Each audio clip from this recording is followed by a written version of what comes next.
O que é mais importante escolher? A prótese ou o cirurgião? Olá, meu nome é Davi Guzmão, sou médico ortopedista e eu coloco essa pergunta porque eu vejo que às vezes alguns pacientes misturam um pouco essas informações. E também um colega que foi parte da minha formação de ortopedia, ele gostava de fazer essas perguntas nos congressos, o que vocês escolheriam, a prótese ou cirurgião? E é claro que todo mundo dizia que escolheria o cirurgião e ele usava isso como um argumento para dizer que a prótese não importa. Bom, eu vou me aprofundar nesse assunto. A prótese ela é uma ferramenta, né? Assim como qualquer outra, e que se essa ferramenta ela é mal operada ou mal utilizada, não tem como ela ter um desempenho bom, mesmo que seja a melhor prótese do mundo. Vamos utilizar uma comparação em termos de carros, por exemplo. Então, se largar um carro de Fórmula 1 nas minhas mãos, que eu não sei pilotar, ele não vai ter um desempenho máximo que aquele carro permite. Eu não vou conseguir extrair o máximo daquele produto, daquela ferramenta, daquela máquina, porque as minhas habilidades elas não chegam à altura do equipamento em si. Agora vamos colocar também a situação oposta. Se para um campeão de Fórmula 1, eu vou usar o exemplo do Ayrton Senna, que eu sou fã dele, brasileiro, acho que todo mundo gosta dele. Se a gente der para Ayrton Senna, se a gente desse para Ayrton Senna um carro comum de passeio para dirigir, ele iria extrair o máximo daquele carro. Isso eu tenho certeza, que ele ia extrair toda a potência, todo o grip nas curvas, ele ia extrair o máximo que aquele carro pudesse oferecer para ele, mas seria muito aquém do que um carro de Fórmula 1. Então vamos botar essa comparação agora com as próteses. Pega a melhor prótese do mundo e põe nas mãos de um cirurgião com pouca experiência, ou com aquele implante, ou com pouca experiência em cirurgia em si. Não importa o quão boa seja a prótese, se o cirurgião não sabe manejar, ele não vai conseguir fazer uma cirurgia bem feita. Os resultados não serão bons. Ponto final. Então não adianta pegar um modelo de implante e dizer que o médico, olha, eu quero que utilize esse tipo de implante, porque pode acontecer duas coisas. Uma, o médico não tem familiaridade com aquele tipo de implante, ou seja, ele não vai conseguir extrair o máximo que o implante consegue oferecer. E outra, talvez o médico não tenha nem experiência em si com a cirurgia de prótese de quadril.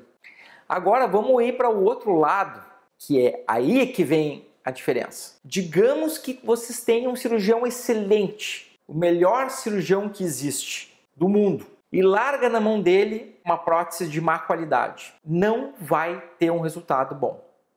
Isso não é suposição, isso não é uma hipótese, isso é fato, porque já foi feito isso aí. Ah, doutor Guzmão, mas como que fizeram isso? Não, da seguinte forma. Alguns cirurgiões inventaram umas próteses, convenceram a indústria a fabricar aquele tipo de implante, aquele implante parecia uma ótima ideia, na teoria era maravilhoso, foi fabricado, os melhores cirurgiões do mundo tentaram utilizar e alguns implantes falharam de forma precoce.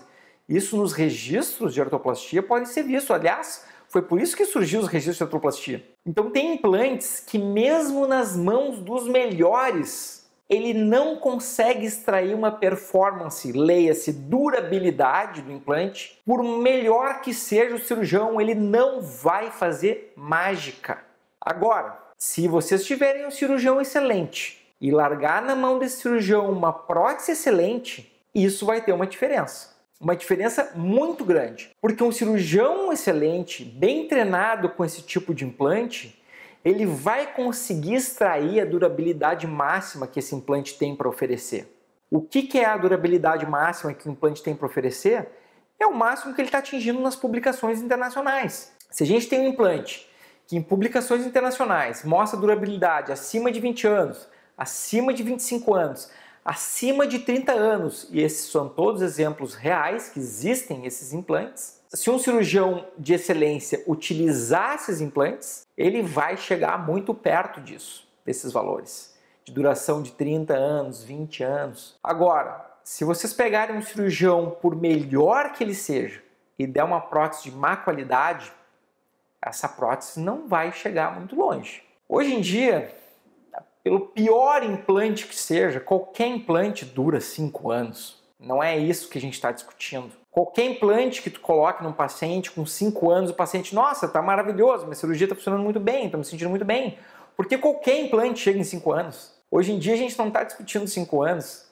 Aliás, a gente não está discutindo 10 anos. A discussão agora é qual é o implante que passa de 15 e 20. Poucos passam de 15 e 20. Quantos por cento do implante de determinada marca?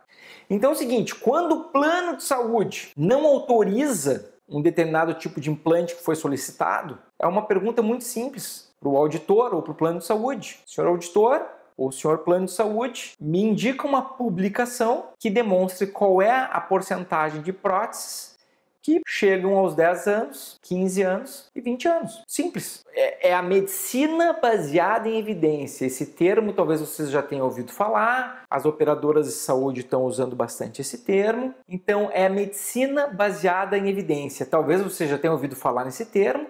O que é isso? É tomar as decisões com as melhores evidências disponíveis nesse momento. Ou seja, se nós temos evidências claras de determinados implantes que chegam com uma porcentagem muito alta, acima de 90% das vezes, a 20, 25, 30 anos, eu quero entender uma justificativa.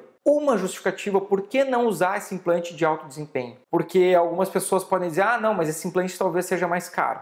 Em algumas situações sim, nem sempre. Tá, mas quanto é que custa fazer outra cirurgia? Não é na perna da pessoa, né? Então, assim, quanto é que custa outra cirurgia? O que pode acontecer em outra cirurgia? Por que não planejar em fazer apenas uma cirurgia? Para que tudo dê certo, uma cirurgia, na primeira cirurgia.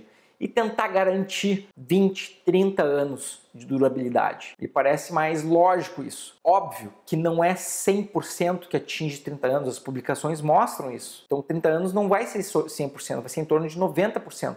Mesmo assim é um número muito grande, 90%. 25 anos, esse número é maior ainda. 20 anos, então, vamos jogar por baixo, então. 20 anos. Porcentagem alta dos implantes chega em 20 anos. Então a gente tem que mirar nessa alta durabilidade e utilizar publicações palpáveis que demonstrem isso. E não apenas, não, eu acho que esse é um implante bom, ou não, eu acho que esse é um implante bacana, ele tem uma certificação aqui de um laboratório, que no laboratório ele funcionou bem, ele tem que funcionar bem nas pessoas, não é no laboratório. Na prateleira todo implante dura 1000 anos. O que interessa é em funcionamento, em reação com a biologia do paciente. Essa é a parte importante. Então, é óbvio que se vocês tiverem que escolher entre o cirurgião e o implante, vocês têm que escolher o cirurgião, porque não adianta, por melhor que seja o cirurgião com o implante ruim na mão, ele não vai fazer grande coisa. Mas do contrário, se vocês têm um cirurgião que é ruim e um implante muito bom na mão, vai ser pior ainda. Mas, aí fica a dica. Usualmente, um bom cirurgião, ele quer que seus pacientes tenham o melhor resultado possível. Então, usualmente, um bom cirurgião vai escolher um bom implante que tenha um segmento de longo prazo, publicado em revistas internacionais e que esteja descrito nos registros nacionais de diversos países. Então, esse é um comportamento que se espera de um bom cirurgião, que utilize um material reconhecidamente bom. Por isso é só. Por esse vídeo é só. Se vocês gostaram, por favor, deem um like, compartilhem. Eu sei que é um tema um pouco, às vezes, fora da patologia em si, mas acho que é importante discutir isso também. Tchau, tchau!